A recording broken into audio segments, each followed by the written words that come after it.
안녕하세요. 브릿지 가족이 함께하는 말씀 묵상 시간입니다. 이번 주에 교육부에서는 What motivates you? 너에게 동기를 부여하는 것이 무엇이니? 라는 그 질문을 중심으로 우리 함께 말씀을 나눴거든요. 우리 본문 사도행전 17장 같이 한번 읽어보겠습니다.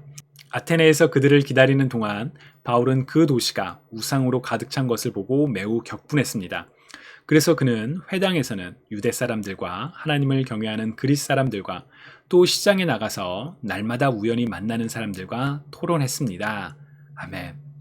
왜 바울이 화가 났을까요?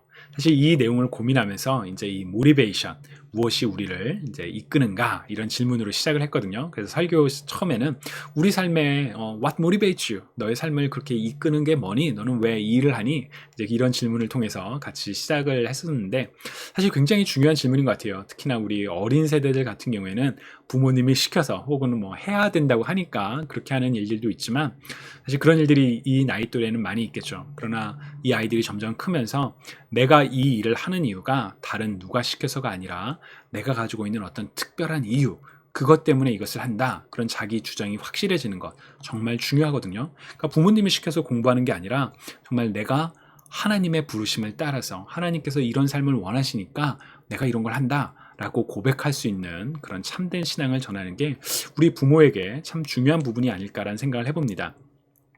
사실 우리 어른에게도 그렇죠. What motivates us? 우리를 이렇게 동기를 부여하는 건 뭘까요? 제가 이걸 이제 질문을 찾다 보니까 이제 잡 인터뷰에서 이 질문이 자주 나온다라고 그러더라고요. 너에게 동기를 부여하는 것은 무엇이니? 여러분들의 삶에는 어떤 것이 있나요? 여러분들 여러 가지 일들이 있겠지만 가장 중요한 동기부여는 바로 사랑이라고 생각합니다.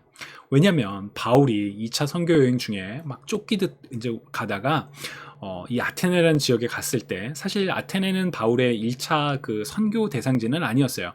그래서 이제 제가 새벽 예배 때는 이런 부분들을 좀 많이 설명을 했었는데 그 원래 우상 숭배가 만연했던 바로 그곳에서 바울은 화를 내며 복음을 증거하는데 왜 화가 났는가? 그 화가 난 이유는 무엇일까?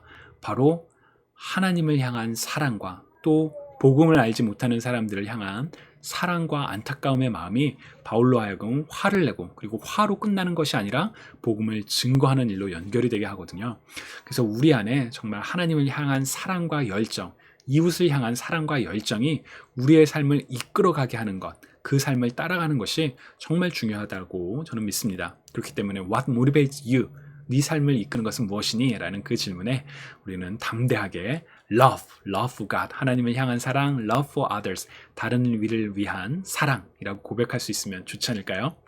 우리 가스펠 프로젝트에서는 이런 질문이 있어요. 우리가 잃어버린 사람들을 향한 그런 마음을 어떻게 이렇게 키워갈 수 있을까요? 그러니까 우상 숭배가 만연한 사람들. 그래서 이제 제가 그 새벽 설교 때는 설교 제목을 원래 그런 거야, 이제 퀘스천 마크 이걸 넣었거든요.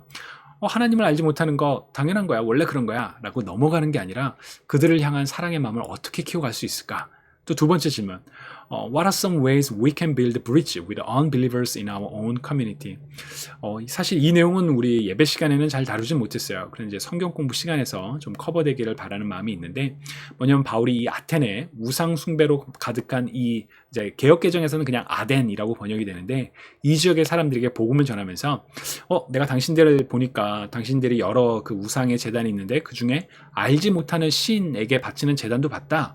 내가 당신들이 알지 못하는 진짜 신을 알려줄게 라고 하면서 이제 하나님을 이야기하거든요. 그래서 그들에게 가지고 있던 어떤 그런 문화적인 컨텍스트를 통해서 이용해서 복음을 증거하는 거죠.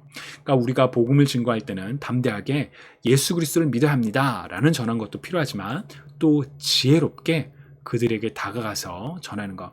특히나 요새 한국 사회에 굉장히 교회에 대한 인식이 많이 안 좋죠. 그런 어려운 것들, 이런 상황 속에서 우리가 어떻게 믿지 않는 사람들에게 정말 이 복음이 예수 그리스도에 관한 소식이 생명을 살리는 참된 굿뉴스, 복음이에요 라고 우리가 어떻게 전할 수 있을까?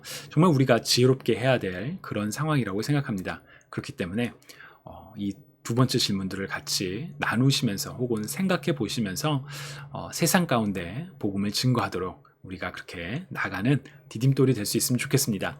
브릿지, 가족이 함께하는 말씀 묵상 시간을 통해서 하나님과 우리 사이가 가까워지고 또 부모와 자녀 세대 사이가 신앙 안에서 하나 되는 축복이 있기를 소망하고 응원합니다. 감사합니다.